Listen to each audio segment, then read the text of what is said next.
Om Sairam. Sai Satcharitra Chapter 11. Topic: Sai as Sagun Brahman, Dr. Pandit Haji Siddiq Falke, Control over the Elements. Sai as Sagun Brahman. There are two aspects of God or the Brahman: the invisible, that is Nirgun, and the visible, that is Sagun.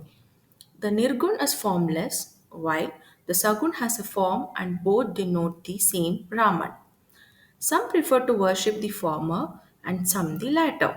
As stated in the Gita, chapter 12, the worship of the latter is easy and preferable. As man has got a form, that is, body, senses, etc., it is natural and easy for him to worship the God with form. Our love and devotion do not develop unless we first worship Sagun Brahman for a certain period of time, and as we advance, it leads us to the worship of the Nirgun Brahman. So let us start the Sagun worship. An image, an altar, fire, light, sun, water, and the Brahman are the seven objects of worship.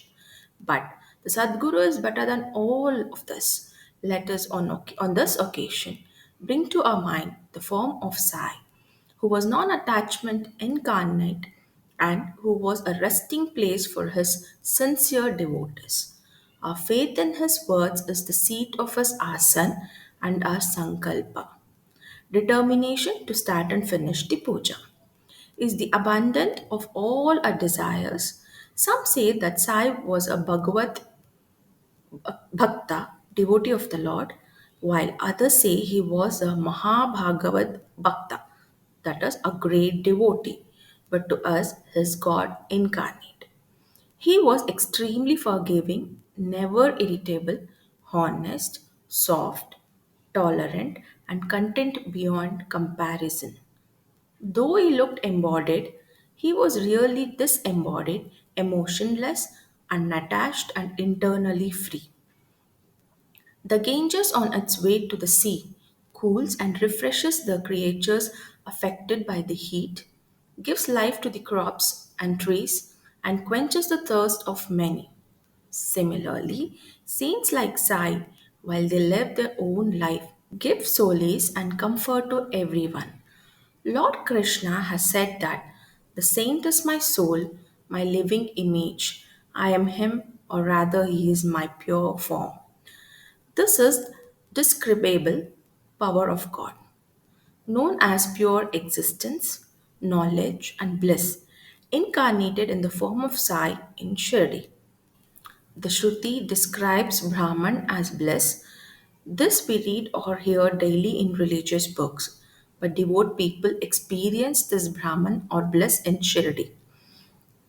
Baba, who supported everyone, required no support from anybody. He always used a piece of sackcloth for his seat, which was covered with a small, beautiful bed by his devotees and a pillow to support his back. Baba respected the feelings of his devotees and allowed them to worship him as they liked. Some waved chamara or fans before him, some played on musical instruments, others washed his feet and hands, while some applied scents. Some offered Baba betel nuts with leaves and other things, and others offered naivedya, that is, offering of God. Though he looked like he was living in Shirdi, he was present everywhere. This all pervasiveness was experienced daily by his devotees. Dr. Pandit's worship. Dr. Pandit, a friend of Tatya Sahib Nulkar, once came to Shirdi to receive Baba's darshan.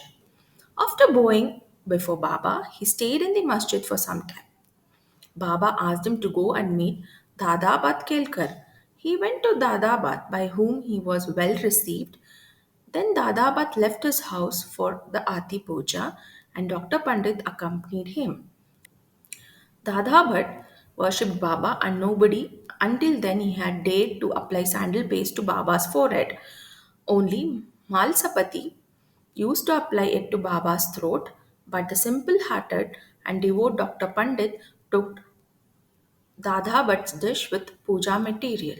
which contained sandal paste, and drew three horizontal lines on Baba's forehead. To everyone's surprise, Baba was silent and did not object to this. Then Dada Bhatt that evening asked Baba, "How was it that you object to sandal paste being applied by others to your forehead, while you allow Dr. Pandit to do so?"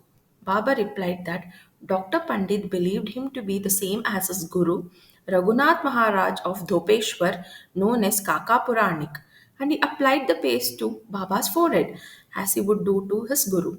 Hence, Baba could not object. On inquiry, Dr. Pandit told Dada but that he indeed took Baba to be his guru, Kaka Puranik, and hence he had drawn the lines on Baba's forehead.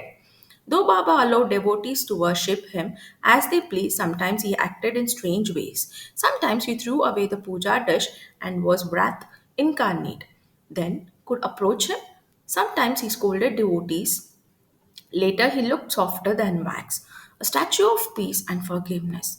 Though he seemed to shake with anger and his red eye rolled, he was internally a stream of affection and motherly love. Immediately, he called out to his devotees and said that he would only be angry with his devotees if mothers kicked their children and if the sea turned back the rivers. He felt he was a servant of his devotees, always stood by them and responded to them whenever they called upon him, and thus he always longed for their love. Haji Siddiq Falke. There was no telling when Baba would accept a devotee. That depended on his sweet will. Siddiq Falke's story demonstrates this point. A Muslim gentleman named Siddiq Falke of Kalyan, after a pilgrimage to Mecca and Medina, came to Shirdi. He lived in a chawdi facing the north and sat in the open courtyard of the masjid. For 9 months, Baba ignored him and did not allow him to step into the masjid. Falke felt very disconsolate and did not know what to do. Somebody advised him not to be disappointed but to try and approach Baba through Shama, that is Madhav Rao Deshpande, a devotee who was very close to Baba. Falke liked the idea and implored Shama to intercede for him. Shama agreed on a convenient occasion, spoke to Baba, "Why don't you allow the old Haji to step into the masjid? When so many people come and receive your darshan, why not bless him once?" Baba replied, "Shama, you're too young to understand things. If the fakir does not allow, what can I do? Without his grace, who will climb into the masjid? Well, go to him and ask him whether he will come to the narrow footpath near the well." Shama went and returned with an affirmative answer. Baba then said to Shama, "Ask him whether he is willing to pay me the sum of 40,000 rupees in 4 installments." Shama went and returned with the answer that Falke was even willing to pay 4 million rupees. And then Baba said to Shama, "We are going to butcher a goat in the masjid, so ask him whether he would like to have mutton, the haunch, or the testicles of the goat." Shama returned with the answer that Haji would be happy to receive a small crumb from Baba's pot. Hearing this, Baba got very angry and approached the Haji and said, "Why do you brag, fancy yourself great, and then pose as an old Haji? Is this the way you read the Quran? You are proud of your pilgrimage to Mecca, but you do not know me." Being thus scolded, the Haji was confounded. Baba then went back to Masjid, purchased a few baskets of mango, and sent them to Haji. Then Baba again went to the Haji, took 55 rupees from his pocket, and gave it to the Haji. From the time Baba loved the Haji, invited him for meals, and the Haji thereafter came to the masjid whenever he liked. Baba gave him at times a few rupees, and thus the Haji was enlisted in Baba's darbar, that is, the royal court. Baba's control over the elements. We shall close this chapter after describing two incidents showing Baba's control over the elements. One evening, there was a terrible storm at Shirdi. The sky was overcast with thick black clouds. The winds began to blow fiercely. The clouds roared. Lightning began to flash, and the rain began to descend in torrents. In short time, the whole place was flooded with water. All the birds, beasts, and men got terribly frightened, and they all flocked to the masjid for shelter. There are many local deities in Shirdi, but none of them came to their aid. So they all prayed to Baba, their god, to intercede and quell the storm. Baba was deeply moved. He came out and, standing at the edge of the masjid, addressed the storm in a loud and thunderous voice. Stop, stop, you fury, and be calm. In a few minutes, the rain subsided. The wind ceased to blow, and the storm came to be halt.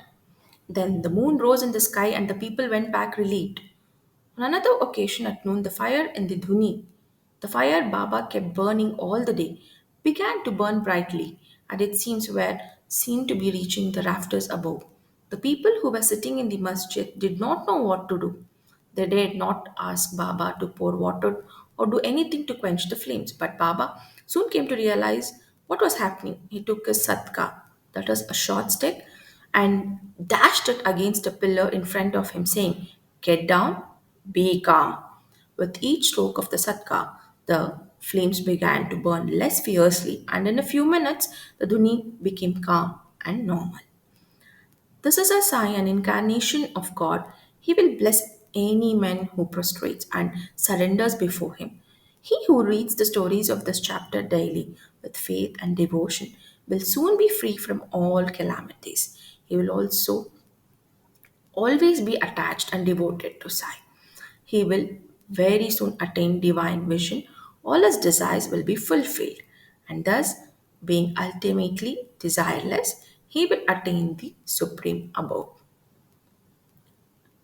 End of chapter 11. Om Sai Ram.